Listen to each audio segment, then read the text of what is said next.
channel to YouTube, we're all going to get struck down for copyright violations, right?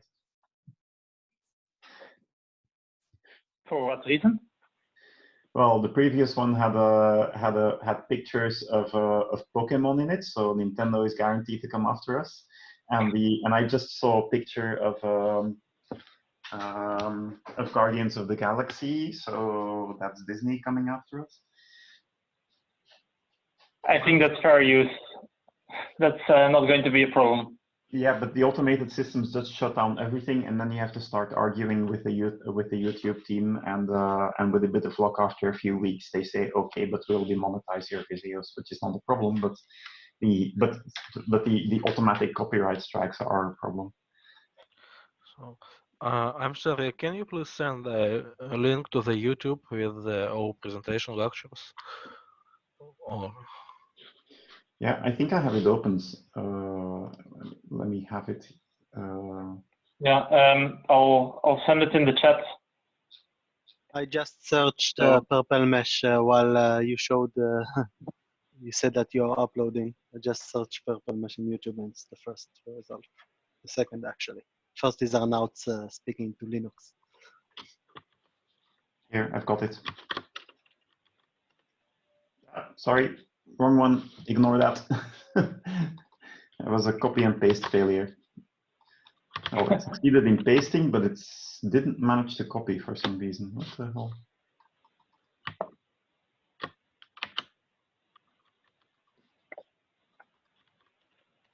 Okay, there you go. Now everyone's rooms is on YouTube. So instead the Zoom, you can start streaming in the YouTube, you know, and everyone will watch the streams.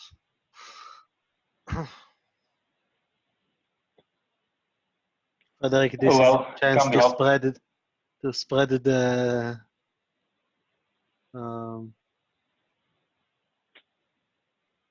yeah, or combine Zoom meeting with the streaming, you know. I can... the Star Wars theme and memes.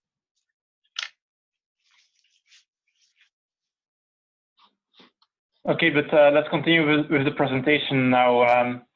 So Moran and Alex, please take it away. That 5 minutes break is not enough. So maybe we should try to make it 10 minutes breaks. Maybe. And start on time then.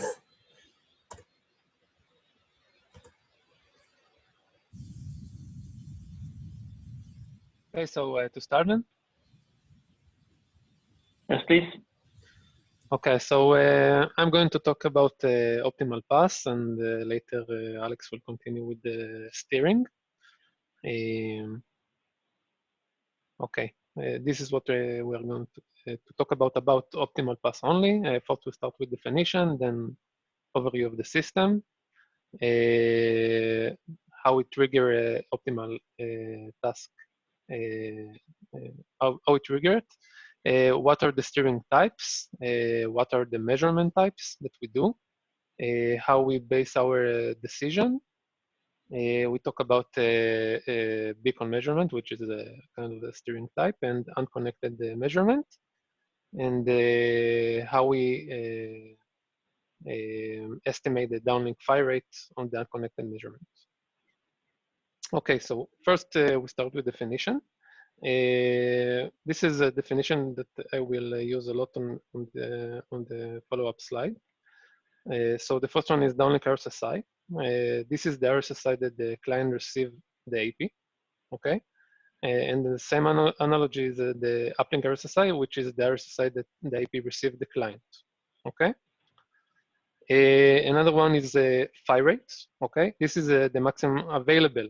Okay, bit rate between two peers, for example, the AP and the client, on wireless connection, and it's usually in megabit per second, and it dependent on some factors. Okay, one of them is the MCS. It's a modulation coding scheme. It means what kind of a modulation do we use on the RF transmission.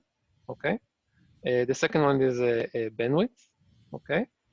Another one is transmission guard interval. It's how much time Wi-Fi transmitter is wait between two transmissions. And the first one is the number of spatial streams. Some of the Wi-Fi devices have a few antennas and have a capability to transmit in multiple streams of RF, and it can affect the phi rate. Can I ask some clarification questions? Yeah, okay. So first question is the phi rate. Is it always the same, or can it be different between uplink and downlink? There is no. It's the same. I mean, the phi rate it depends on the one who consumed the data. I mean, usually it's related to the client. Okay, this is like a service that the AP gives. Maybe let me to expand. The phi rate is currently is measured in the AP. There is a hardware, special hardware that measures the phi rate. It measures how it estimates how much throughput the client could transfer. So every time we get a measurement from the AP, we have different phi rate as we get different. The station could switch modes, and the phi rate will be affected. If it answered your question. So I also had the same question that Arnaud, can the phi rate be different on the upstream and the downstream, like you have for RSSI? Yeah, it could be different, but when we talk about the phi rate, we talk about the phi rate that the client gets. Okay. So downstream. Downlink, yes. Okay. The client thinks that he can transfer. No? It doesn't get this phi rate. The client decides what mode is he right now, and he knows how much he can transmit. The AP can measure it, and that's the uplink. That's what we rely on. We get the uplink phi rate. We think what the station is capable of, and then in this algorithm, we could only try to estimate the downlink phi rate and RSSI of the station.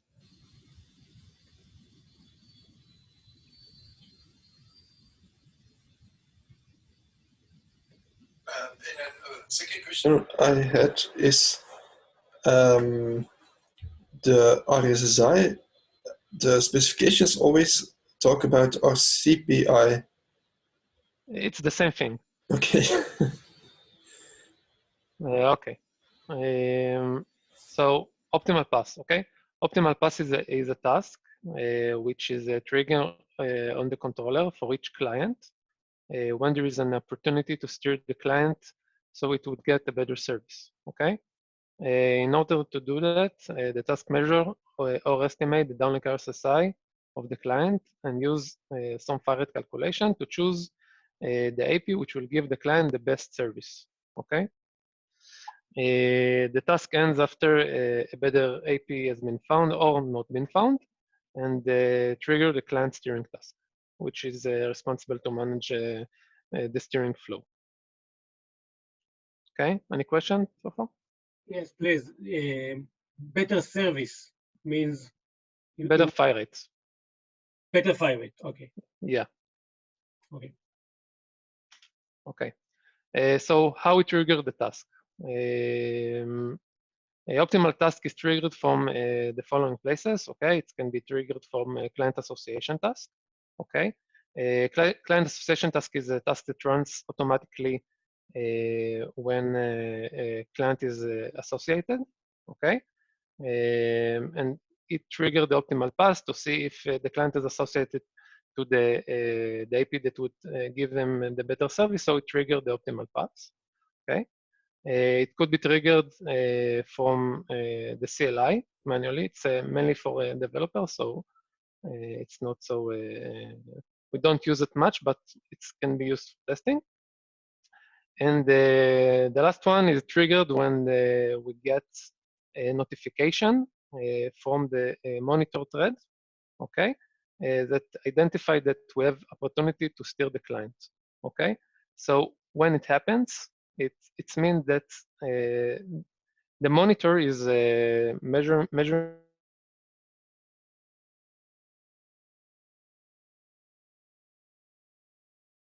connect.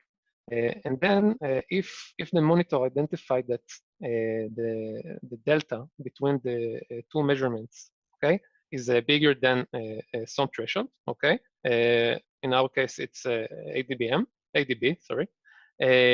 And the client is now on 2.4, and the RSSI is lower than some RSSI threshold, which is minus 60. Then we send RSSI notification. Okay? Question?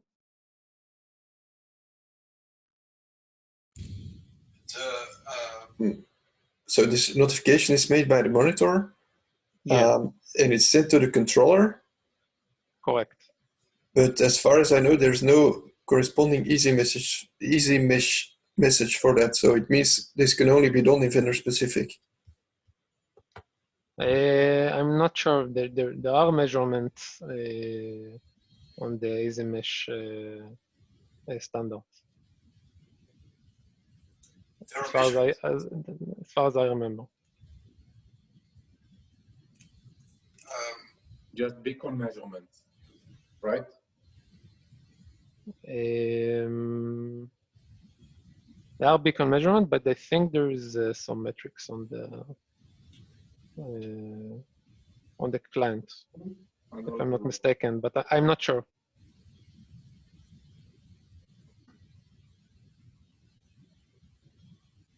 Okay, to continue. Okay. Moran, there are some connection problems, some lags, so speak slow. Okay, do you want me okay right now?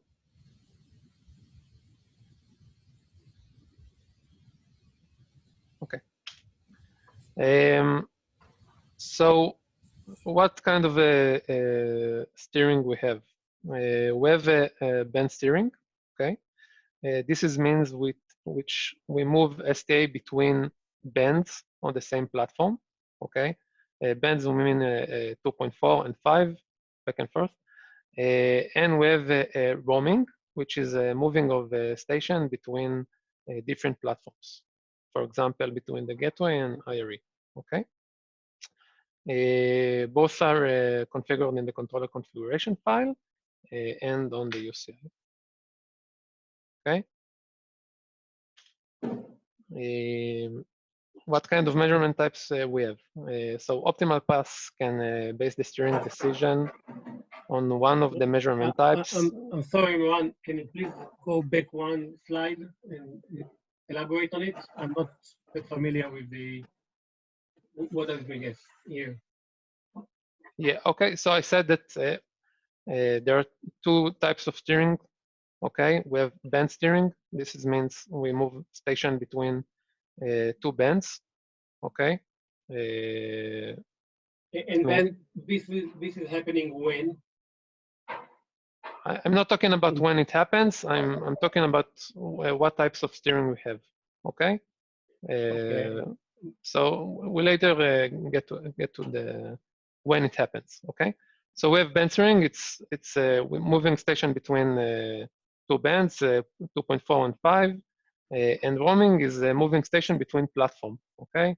For example, moving station between the gateway and extender, okay?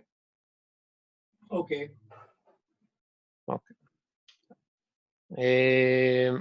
So what measurement types we have? We can base our steering decision on one of the measurement types. One of them is a beacon measurement, which is on the standard of IEEE 11K, okay? And also we have a unconnected measurement, also known as a cross RSSI. It's an Intel patent with a proprietary Intel Wi-Fi feature. And this solution is used only on client roaming, okay? The beacon measurement is always preferred. And if it fails, we could switch to unconnected measurement. Any questions? Yeah, so it's an Intel patent, but by Not proprietary anymore. basically it grants anybody to use, well, implicitly grants a license to that patent to anybody using prplMesh, but only if you use prplMesh. So if you re-implement prplMesh in your own multi-P solution or in whatever out, it doesn't grant you a blanket license to the patent, but it grants you a license to the patent or to the parts of the patents that are implemented in prplMesh. Okay. I don't know if there's anybody here who cares about that, but just want to make that clear. I didn't fully hear what you said, but I just wanted to, I had the mic issues. It's not proprietary anymore. So, because it's upstream, obviously. Yes, but so theoretically it would be possible to have this code in the in prplMesh and then distribute prplMesh, and then if somebody tries to use prplMesh, then Intel could come after them and say, "Hey, you are infringing patents." Let's not talk about the patent issues on this call. Thanks. I want to clarify something. This is not only code. The proprietor here is on the Wi-Fi. So if you it also needs to be split to unconnected measurement as the band steering and the cross RSSI. But the issue here that Wi-Fi's that are not supported by this feature, and it's currently only in Intel Wi-Fi, cannot do unconnected measurement. And the band steering still could happen. We can still use the unconnected measurement for band steering, but IREs that that are not Intel couldn't just don't have the hardware, just don't have this in the driver. So that's the proprietary. The code it's irrelevant here. Okay. But it's disabled now, so it doesn't matter. Anyway, okay. Steering decision base. There are two modes that we can base the decision on. Okay. One is the phi rates, which is the maximum estimated downlink phi rates, and the second one is the signal strength. On the unconnected measurement, we do it on optical RSSI. Since this is what all the extender can measure. And on the beacon measurement, we use downlink RSSI because on beacon measurement, the clients measure the AP, and this is what they send us.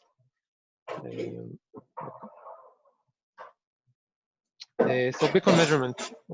Beacon measurement is, as I said before, it's an IEEE 11K feature that allows the AP to request from the client to measure it and respond with measurement results. The feature allows to measure both 5G and 2.4 bands. Okay, and we get immediately the client downlink RSSI, and it's a simple flow. Okay, we get the downlink RSSI. What we need to do is to calculate the phi rate. It's pretty simple. The counter that the standard does not force the client to reply to the request. So we might end up with insufficient measurement to base our decision. Okay. So this is a big con because it really could fail the steering if the client does not reply. So how does it work? Basically, the AP sends a beacon measurement request to the station. Okay, if the station accepted it, of course, it sends a probe request to the AP. The AP sends a probe request to the air. Okay, and the station is measuring the probe, and then the station responds with the measurement. Okay. If it's not measuring it or it failed for any reason, it return respond with a failure status code. Any questions? I have one. Potentially, the station can lie to the AP, if I understand. What do you mean lie? Just send measurements which are not real measurements to gain some advantage later on in the process of, I don't know, selecting. I'm not familiar with that. I hope it's not true. I mean, security things or correctness of the. It seems that the AP is trust the station to measure correctly. Yeah. Okay. Okay. But there's not much to be gained from lying because the only thing that that this can be used for is for steering, basically, for making steering decisions. So if you claim that you have a good connection to some AP where you actually don't have a good connection to, then yeah, you will get steered to it, and it doesn't really help. You're just hurting yourself. So I don't see why you would ever lie. And the other way around? The case certification as well. And also, yeah, there's certification for it. But of course, when somebody claims that they support 11K, there is no way to know that they're actually certified. I mean, on the air, you can see when you buy a device, you can know that it's certified, but not when you connect to it as an AP.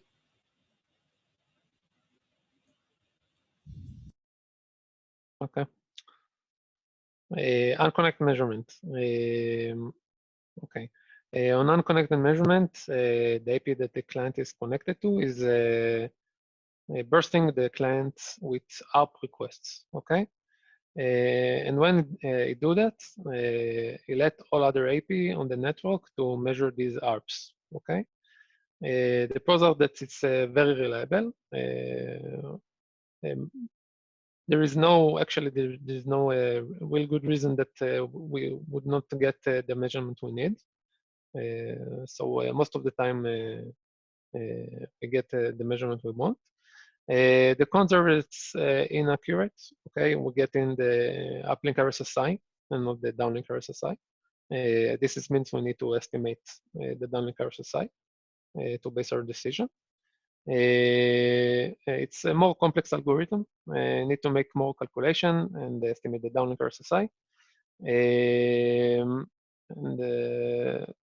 the sequence is basically more complex because it's more long and need to do a lot of calculations.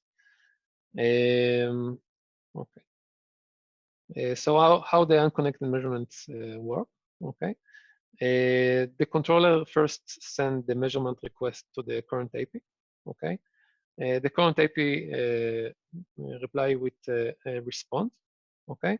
The controller then saved the delay that it took the message to come back.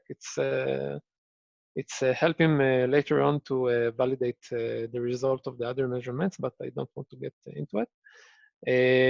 Then the current AP sends that he want to start the bursting process. So he sent to the controller a start notification.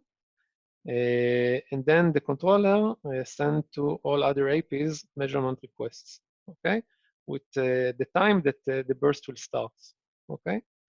Then the current AP start to burst the station with ARP requests. And when you do it, all other APs are measuring the ARP and then returning a response to the controller. Okay. Any questions? I have a question. From the bottom, the third arrow, this one, this should been from the STA, or I mean, no, I don't understand the ARP. It's from the AP burst. All APs send it to the STA. So all APs measuring the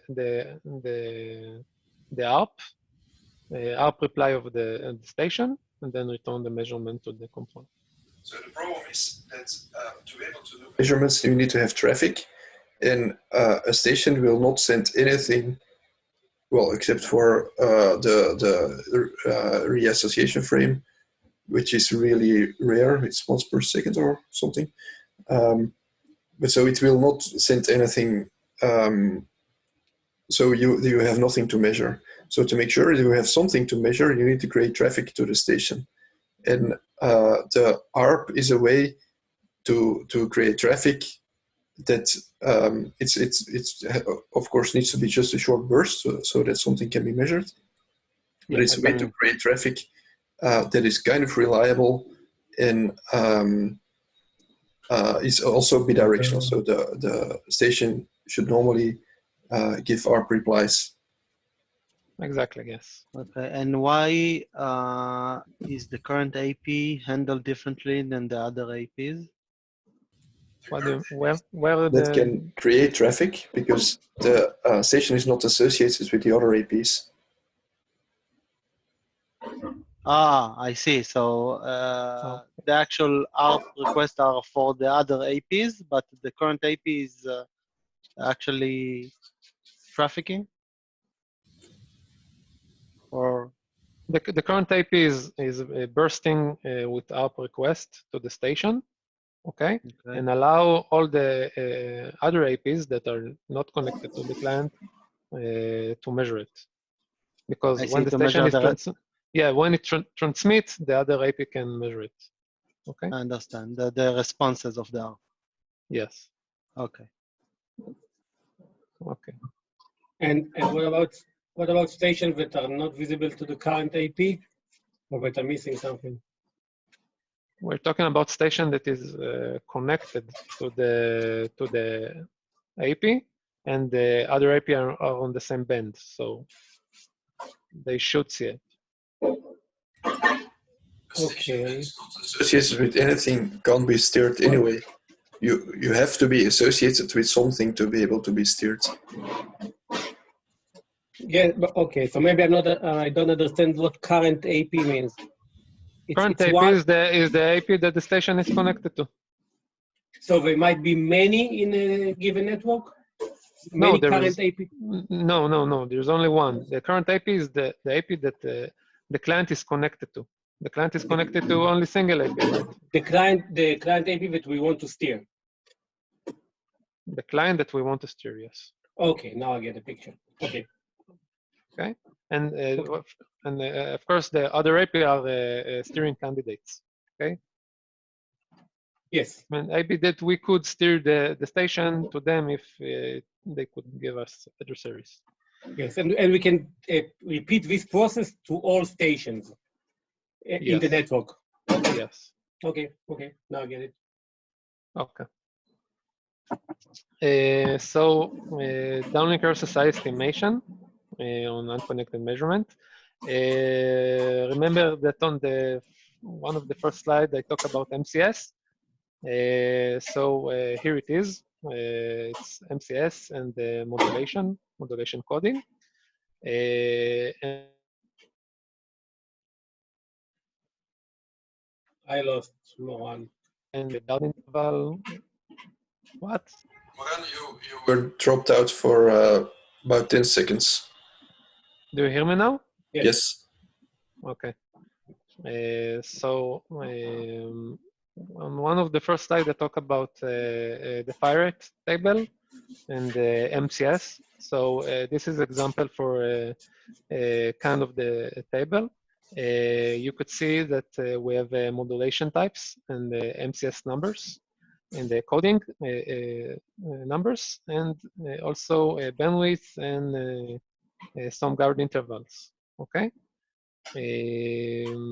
So this is a known table that we use to find the closest RSSI fire rate and uplink RSSI to estimate our downlink RSSI.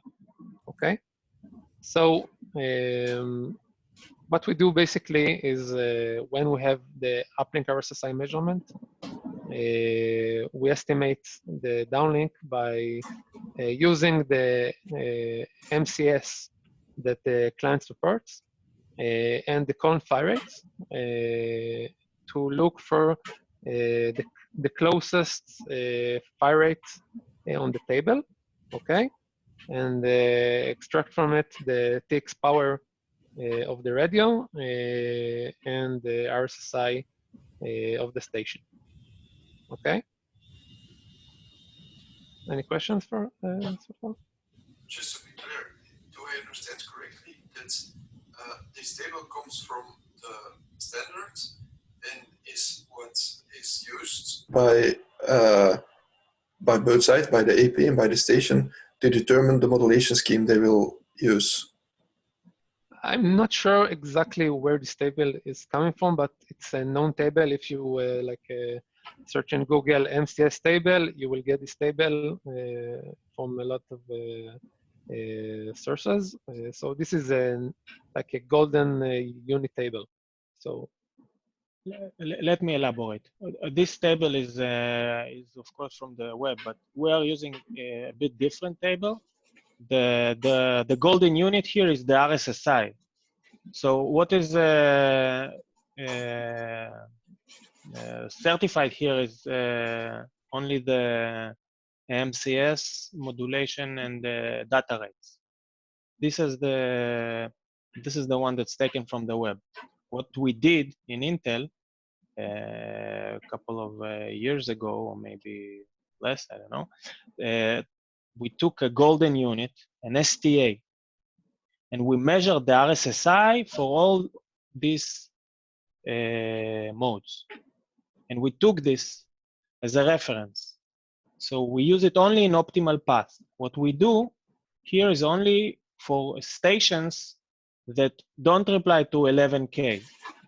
We try to estimate here the transmit power that we're actually using in order to calculate the downlink RSSI, because we only know the uplink RSSI. If we had 11K, the 11K in the reply has downlink RSSI. So this table is actually using this golden unit data for the RSSI and tries to find the power that we are actually using based on the uplink measurements. Okay, so RSI here is uplink RSSI. Yes, we have only uplink RSSI and the uplink fire rate, and we try to understand which mode are we that it's closest to our RSSI. We could be in special trim 1, we could be in special trim 2. What we get from the units only maximum. It's not the current MCS, it's not the current special stream, only the maximum, because we were told from the firmware that station can decide on any second that it doesn't use the two special trim, that it's lowering the modulation, that it's using, I don't know, legacy, it supports AC, but it's going to B, to G. It could do everything. So what we can do is only estimate if we don't have 11K based on this table. Double check my understanding. So the first two columns are the downlink, the TX, the estimated transmit power on the downlink, right? Mm-hmm. Yeah. Of the AP. Actually, no. I want to make it more clear. It's depend on when we use the table. The table is also used to calculate the AP TX power and also the station TX power. It depends when you use it on which values. Basically, you can use this table on both ways because it's talk about phi rates. So it's go both directions. Yeah, but the first thing that shows on the slide is downlink RSSI estimation. So was just trying to confirm that.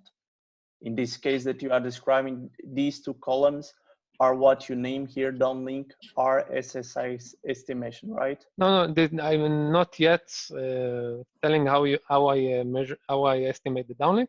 I just said that I use this table to find the closest phi rates to find the uplink RSSI value, okay? And the TX power. No, the TX power. The uplink you TX have. power It's an and input. uplink. Uplink RSSI and uplink phi rate is an input. Yeah, but also we take it as an output as well. No. Yeah. What we are trying to do in step 1 is only to find the TX power. The next steps only use the TX power. The RSSI here is only the one that we are trying to be close to. We don't care about the RSSI we find. It's not the correct RSSI. This is not the downlink RSSI. It's just what we are trying to Yes, find. that's correct, but we take it as an uplink RSSI reference because just later when we will use it on the opposite way, we will use this uplink RSSI. No. We never, Moran, we never use this RSSI value. The one from the table, it's never used. It's just for reference to find the TX power. Okay. Yeah, second step is more clear. Okay, so how we calculate the downlink RSSI? We have the antenna factor. It's mean how much special stream we use. It's used as an enum or something. We calculate the path loss, which is the TX power of the station, minus the uplink RSSI, minus the ant factor and the antenna gain. So ant factor and the up antenna gain is data we have. If it's 5G, we add plus 8 dB noise figure to the path loss. And then we can calculate the TX power of the AP, which is antenna gain and conducted power. And the downlink RSSI, which is estimated, it's the TX power of the AP minus the path loss. Okay, so this is how we calculate the downlink RSSI. So, okay, if we choose to use the phi rate estimation, then once we have the downlink RSSI that we estimated, we can use it in the phi rate table to find the phi rate that the station could get with this specific downlink. And then we have we can choose which on which AP the client will get the best phi rate. Okay, the current AP will always get a 10% bonus to the phi rate. This is to prevent some ping pong steering and to create kind of hysteresis. Also, if there's size below the cutoff, which is like a very lower transmission power, then we're afraid that the 5G will not have a good service because 5G is not perform well on the on low power. Then we always will choose to steer it to the 2.4. Any questions? The 10% has that been validated through testing? Because if you look at the fire rate table, the differences between two adjacent MCSs is often, well, just about 10%. So I have a feeling it would, the 10% would often not really make a difference, if you know what I mean. Yeah, but still, this is what we do because we don't want, if the AP, for example, the current AP has a good fire rate, but another AP is a little bit more a good fire rate, but it's not more than 10%, then we might choose not to steer it because it's not really big of a difference of the fire rate. So to prevent ping pong steering on small changes in the fire rates, we prefer to prevent this steering. Yeah, but I mean, I have the feeling that 10% is not enough.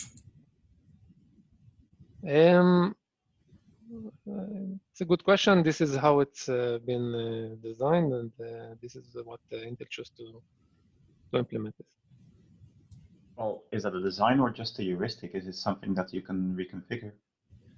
It could be reconfigured, yes.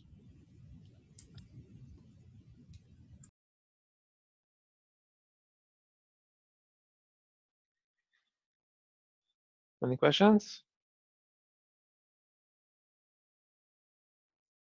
Okay, then I finish. Alex, you can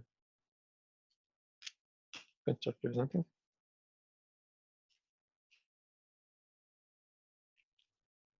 I'm going to share my screen.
Can you see the screen?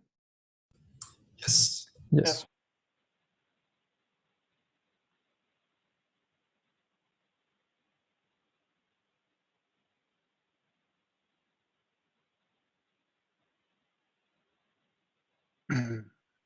Okay. So so basically, Moran got to the point that optimal path calculated the fire rate from all the APs, and now we have the list of all the APs in the mesh network, and we want to decide and to steer to an AP that has the better fire rate. So we are triggering a steering task in the controller in order to perform this operation. Basically, the client steering task can be triggered by, as we mentioned, optimal path decision. We can do it by third-party user APIs. So if we are in passive mode, other controllers can can use the steering task and steer clients and act as a controller. And for debugging, we have also the Birox CLI tool with all the APIs. We are using currently 2 modes, optional steering and force steering. Optional steering, if station client supports 11v, we have a reply from him that we consider him as supporting 11v standard, and we try to steer optional. If it doesn't, or in some other cases, we can force steer him. Actually, force is it's not. He could still refuse, but we're sending the steer request with imminent steer flag and dissociate timer. That basically tells the station that if you are not going to be steered after this period of time, we're going to disconnect you. And we have a couple of stations that refuse, and we disconnect them. Any questions by now? Okay, so so the protocol says we can use transition management request, have a couple of parameters that are main parameters for us. We're using, for example, only one AP MAC in the list because we only want to steer to that MAC. So the candidate list is filled only with this MAC that the target map that we chose to be better fire rate. We don't leave any choice for the STA. There is a validity interval that actually the request, the management, the transition that we want to do is valid. We don't provide steering request for more than 200 or 100 milliseconds for now. If the client rejects, no problem. We can try again or try imminent steering. But for the imminent, as I said, we can configure the dissociation timer. The time is left that the AP will be disconnected.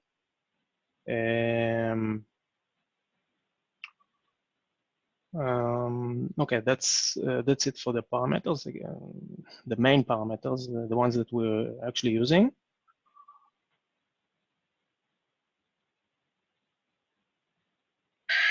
Another thing, currently we are blacklisting all the other APs that we didn't choose. And we're allowing only the target AP for the station. So what we do is before sending the steer request, we send disallow messages to all the other APs, telling them that if the STA tries to connect to them, they need to refuse. There is a period of 25 seconds. Either if the STA refuses to make the transition, we disallow, we allow back all the APs from the blacklist. But if the station sends us accept for the steer request, we let it to be connected to the AP, to the target AP that we wanted for 25 seconds, and I will explain why 25. There are a couple of cases that we saw that station that steered basically comes back to the AP that it steered from, if we don't remain the 25 seconds other APs in the blacklist. It does it automatically. Some stations like iPhone don't like to be steered, but when they do, they could easily get back to the station to the AP that it was steered from. So historically, there is this 25 seconds that we keep the other APs in the blacklist. By the way, Alex, we have to go quite fast now. You have only 5 minutes to finish your presentation. So let's speed it up as much as possible. Okay. So if we have a large mesh network, we have a lot of messages that are sent from the controller. In order to reduce it, we will move some of the logic to the AP to the agent, and we will use only disallow requests with the disallowed period. The standard gives us the easy mesh standard can give us this ability to send a disallowed period, so we don't send all the allow messages all the time after we disallow it, after the 25 seconds. But this is the blacklisting that we use currently to steer all the time, with imminent and without imminent. So as we mentioned, the client can refuse. So what we currently have is a regular steer and a forced steer that we use by this algorithm. So if the RSSI is very low, we have a sticky RSSI currently can be changed, but under 85 dBm, we force the client, even if it's supported with the 11. We have to disconnect it because there is no need to waste time on optional steering and to the second, if it's normal RSSI, we tried the regular client. If it supports 11V, we try to steer it with the regular steering. If 3 times he rejects, we also consider this client as not responsive, and we steer it with imminent. If not, if the client accepts the regular steering, it's and steered for the target, we check that it's actually steered to the target and it's successful. But other than this, we tend to steer the client by force if we think that the user experience is about to or it's supposed to be better on this second AP, or it's about to disconnect with the low RSSI. We always get to this state that we send it with imminent and deassociate the client if it rejects after 3 times. This is currently what the task does. What is the point of first steering without imminence? Excuse me? What is the point of first steering without the imminent flag? We allow stations that support 11V to refuse.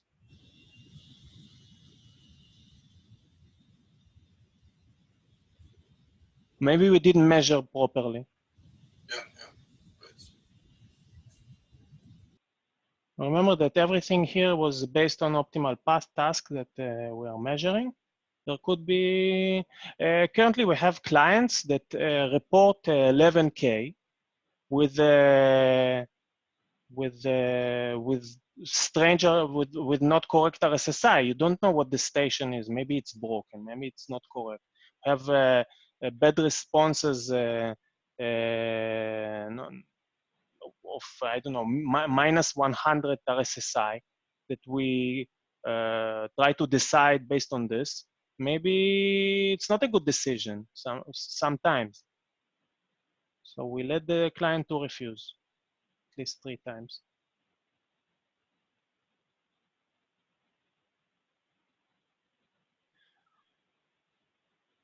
So we don't have time left. If you have any questions, I wanted to show a video, but and maybe to do a hands-on, but we have time only for questions.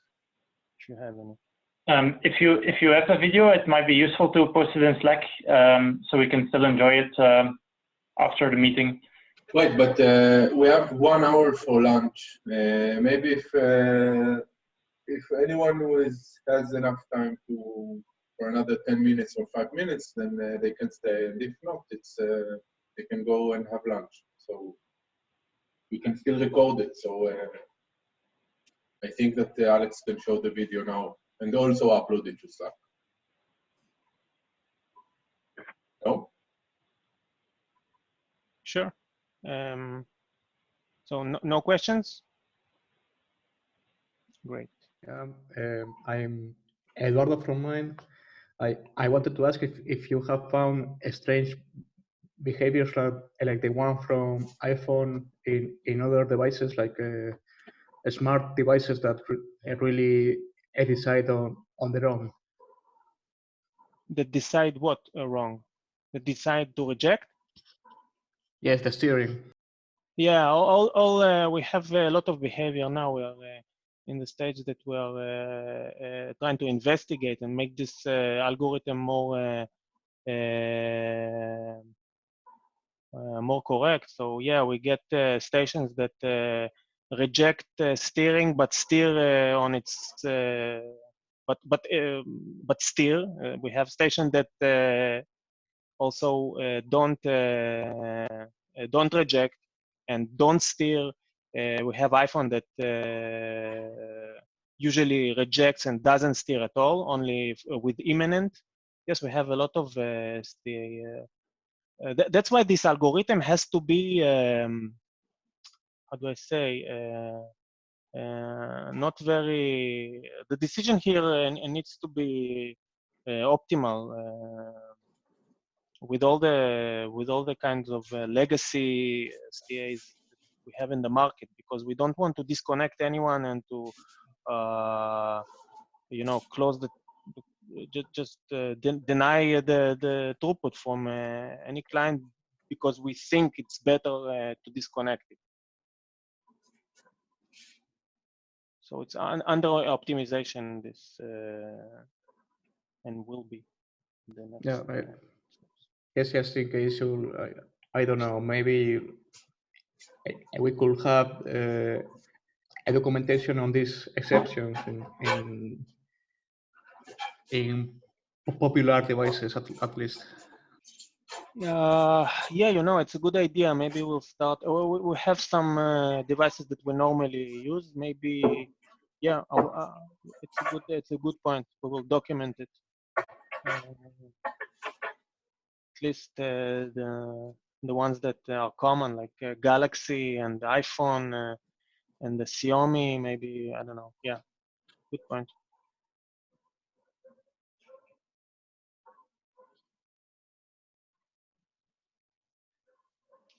Okay. Do you see the video?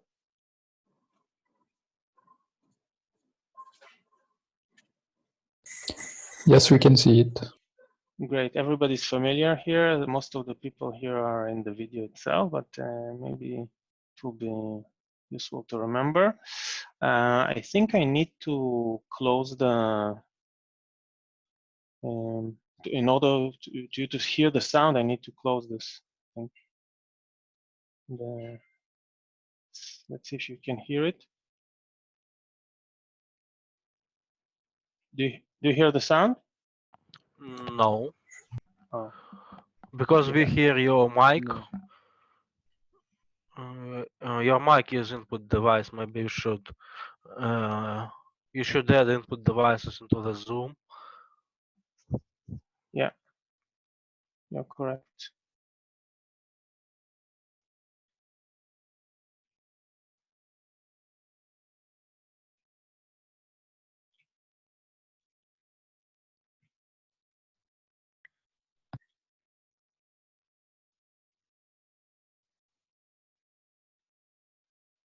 How do I go to? Oh, damn it. Or you What can try to change the input device from your mic to the PC like audio in the Windows settings. Maybe it can help. Actually, it's simpler. You can just stop presenting and then present again. When you start presenting, you can you have a checkbox on the bottom left when you can check use computer audio or something like that. Yeah, currently I cannot get out of this this screen of this the Zoom application. Not sure how to.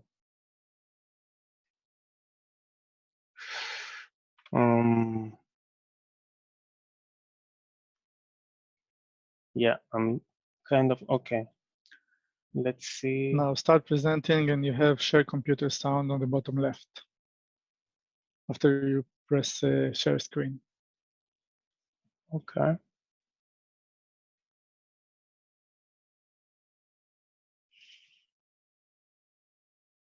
On the bottom left. Okay.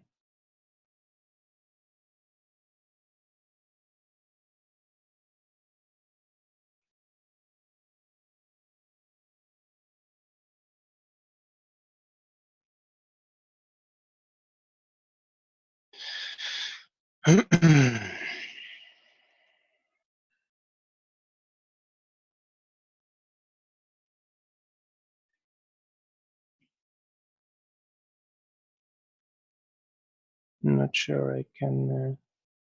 It always gets. Alex, maybe forget about it and just post it in the Slack. Everyone Yeah. can just view it, and then we can all get some lunch. Yeah, better. Okay, I'll put it in the dev. I got my 5 minutes of fame when we posted it on YouTube. Okay. Okay.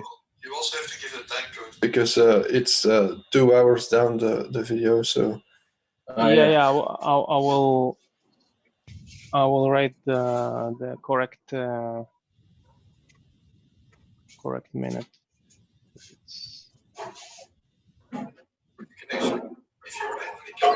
you can do copy video URL at current time, and then the URL jumps directly to that time code. Oh. Okay.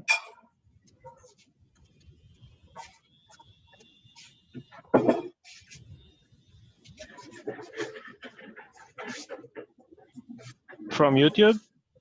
Yeah, so in YouTube, in the video, right click. Yeah. Okay. Copy URL from the current time. Okay. Great.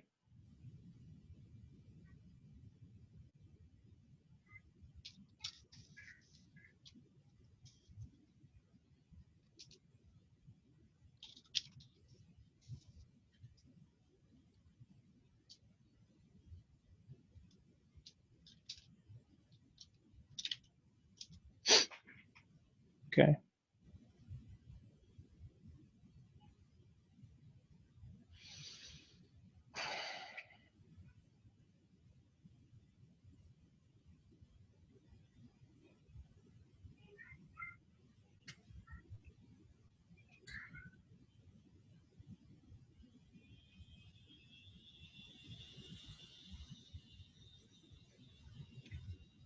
Okay, so I think we're finished now.